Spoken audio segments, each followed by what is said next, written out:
Wow. Holy shit. That's the only thing I could manage to think once the movie ended. I then proceeded to think about this movie nonstop, thinking that I truly am vengeance, and that this movie is incredible.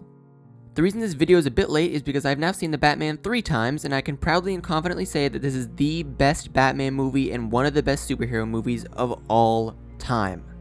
Yeah, it's that good. Up there with Spider-Man 2, up there with The Dark Knight, all of it. I don't want to do a full deep dive right here because I want to be able to do this movie justice. This movie deserves more than a quick 5-minute video. This movie deserves everything. I just need to gush about this movie and how it understands the character of Bruce Wayne and Batman more than any other live-action Batman movie before it. The movie has been getting so much positive reception and I'm so happy it is. But obviously with good, there's always bad. I've seen many people criticize Robert Pattinson's portrayal of Bruce Wayne, calling him too emotionless, brooding, and acting too much like a teenager. But what's ironic is that these things are the exact reason why this Bruce, this Batman, works so well. It's early in his career of being Batman. Bruce has only been doing this for 2 years, but he's heading down an extremely self-destructive path already. He's going out being this monster of the night, spreading fear into thieves with just a light in the sky. Even his Batmobile feels terrifying. It's hiding in the shadows, just like him. Except he's not hiding in the shadows, he is the shadows. He picks and chooses his targets, going in thinking he can do everything on his own. But this is the central part of Bruce's journey through this movie. You can see in the beginning how little he cares about his actual life. He tells Alfred that what he's doing is his parents' legacy, but is it really? Thomas and Martha would want Bruce to move on, but instead Bruce is so focused on being vengeance, being Batman, that he can't acknowledge what it's really doing to him. He even says that he doesn't care what happens to him, and that's why Alfred is so worried. Alfred wants there to be a connection between them. He tries so hard, but Bruce keeps making the wall between them thicker and thicker. Even Bruce's own waking life, when he's not Batman, he's still focused on that part of himself. He only goes to the funeral to investigate more. Not because he cares about this little boy who's going through what he once went through. He shows up to the funeral and even tries to show some sense of normalcy by smiling at the photographers, but immediately winces and turns away. He's so sectioned off from the rest of the world that what should be normal no longer is. Bruce and Riddler are two sides of the same coin, broken orphans lashing out at the world in their own self-destructive ways. But what's so beautiful to me is the way that Bruce grows and the Riddler regresses. Bruce's interactions with Selina, Jim Gordon, and Alfred are so prominent in this.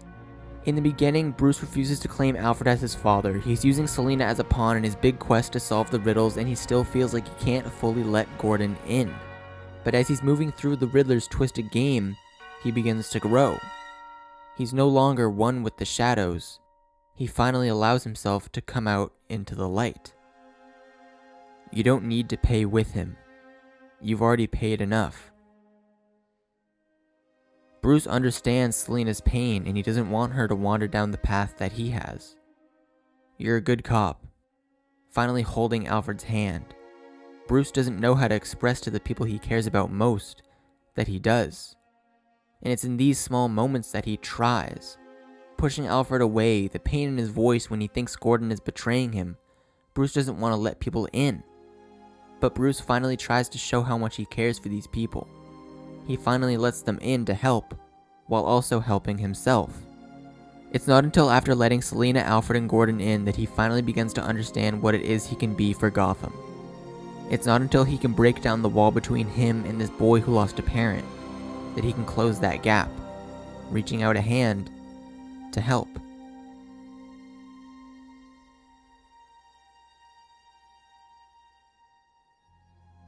I'm starting to see now. I have had an effect here, but not the one I intended. Vengeance won't change the past, mine or anyone else's. I have to become more. People need hope, to know someone's out there for them. The city is angry, scarred, like me. Our scars can destroy us, even after the physical wounds have healed. But if we survive them, they can transform us. They can give us the power to endure, and the strength to fight. As Bruce is carrying out an injured girl to get her help, she grabs his arm. Bruce is stunned, surprised at first, but then he puts a comforting hand over hers. letting her know that she'll be okay, holding it until the very last second that he possibly can. Bruce is no longer a monster, becoming one with the shadows.